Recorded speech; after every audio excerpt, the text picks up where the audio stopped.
Hello, my name is Maya Clark, and I'm going to be presenting to you Diversity in the Classroom. How can we make a difference? First, I would like to give to you a survey, a pre-survey. I just want to know what you know about the people in your building, what you know about the students and their families. How many diversities are represented in your building?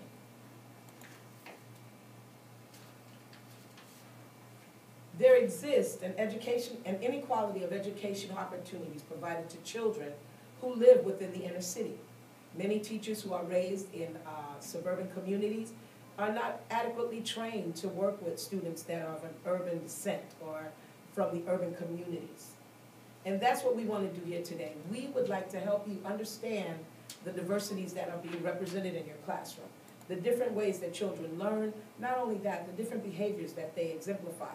And we want to help you to understand why they do some of the things they do, who they are, what their cultures are, and how we can best help them to learn. We as educators must be able to provide the quality education needed to prepare our students for the future. When we fail, the students fail, becoming victims or ill-suited to compete in a global society.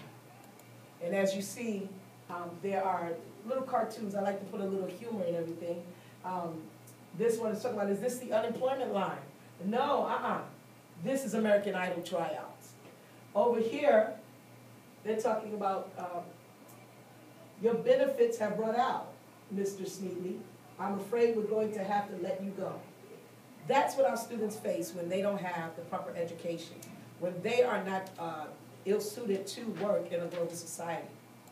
A teacher must be prepared to receive whatever may walk into their classroom in the form of a child, unless one is willing to concede that there is, in today's society, racism and prejudice. It still exists in the hearts and minds of many teachers, not because that's something that they desire to be, but because something that they were raised to be in their homes, never being around urban students, never being around African-American children. The lack of knowledge concerning the children who live in urban communities also play a contributing factor. If you don't know how they live, then you don't know who they are. You want to learn where they live, how they live, who they live with, what they have to go through to get to school, and what they're experiencing on a regular basis every day. There are several unacceptable beliefs as to why the juncture of circumstances differs from the opportunities afforded to middle and upper class citizens. Latson, in her book, as I researched extensively, Latson, in her book, it says, yes, but how do we do it? Writes of two terms, which describe the assumptions often concluded by teachers concerning urban students.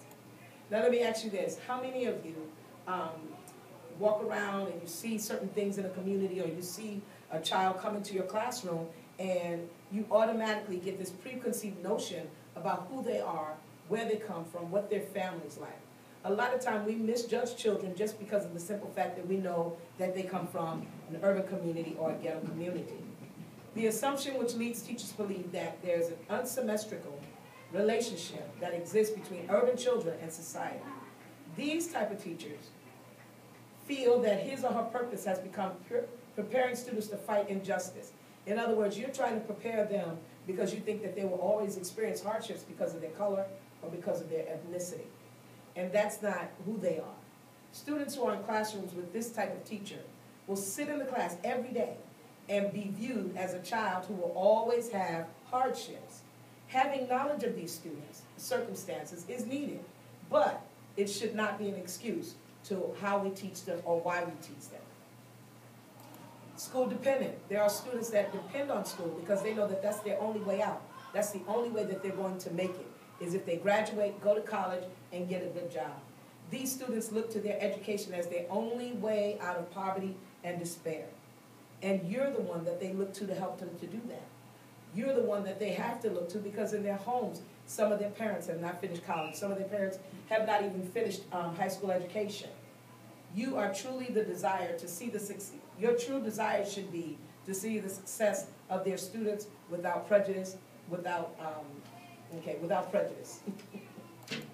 Prejudice, to injure or damage by some judgment of action. When we see color, not the child. When we see the behavior, not the need. When we see the lack of knowledge, and not the desire to learn. When we see culture and not the intestinal fortitude of a student. When we don't see a child. When we see a child, but we don't see our child. If it was our child, there are so many things that we would do differently, that we would do to help that child be successful.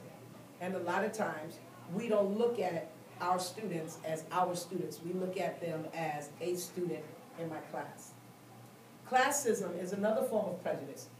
It's a discrimination against class, based on class. When we look at where the child lives, not what he or she had to endure while trying to get to school. A lot of times our students have to face gangs, walking through certain neighborhoods, trying to catch the bus, and being around drug dealers, things like that. We don't look at the fact that they had to endure all that just to get to class, but we look at the fact that they're sleeping in class because there were gunshots all night and they couldn't go to bed. When we look at what their parents do for a living, rather than are they still alive? Do they have their parents with them? Are their parents in jail? When we look at where they come from, but not where they're going. I would like to have a role play. We will do a role play here, a scenario. We have 3 scenarios, and I would like volunteers from the audience to come up and do these role plays for us. And then we're going to look at these role plays and see things that could be done or that were not done, and see if we can do them differently. Harlem is a dream deferred. A dream deferred is a poem that I looked up when I was doing my research, and it just really speaks the sentiments of my heart as far as children. When we work with them, when we look at them, what do we look at? What do we look at? What they're capable of being? Do we look at the fact that just because they live in the ghetto that they don't have dreams? Every child has a dream. Some may not think that the dream will come true, but they do have a dream. It is only when the stereotypical myths concerning children who live in urban communities have been exposed and extinguished will society begin to see the need for one person who can make a difference in a child's life. I would like you to, at this time, list some of the known stereotypes that you've heard, and let's see what we get. There's so many different things that we've heard. All black people do not steal. All black people do not walk. You don't have to follow us in the supermarket. I know that on Saturdays I like to just throw on my baseball cap and my jeans, go into Myers and do my shopping, and I make a pretty decent living, but they will still follow me around like I'm getting ready to steal something, all because of what I look like, not who I am. Theory of Cultural Discontinuity by Gail Thompson is another book that I read concerning the inequalities of education for urban students. A theory that contends that there is a conflict between the home culture of a student of color and the culture of a school. There are certain things that we teach them in school that they cannot live by at home. Say, like, if they're in school, we say, you know, if somebody hits you, turn the other cheek, go tell, so that the staff or someone can take care of it. Adult in the building can handle it. But on the street, it's, you know, self-preservation is the first law of nature. If someone hits you, you fight back or you die. We need to try to teach our children how to carry themselves not only in the school, but as well as in the streets. We need to teach them best practices that will help them be successful out in the world as well as in the school. What can we teach them to help them get out of trouble even before they get into it? There are diverse negative cultures that exist within various cultures.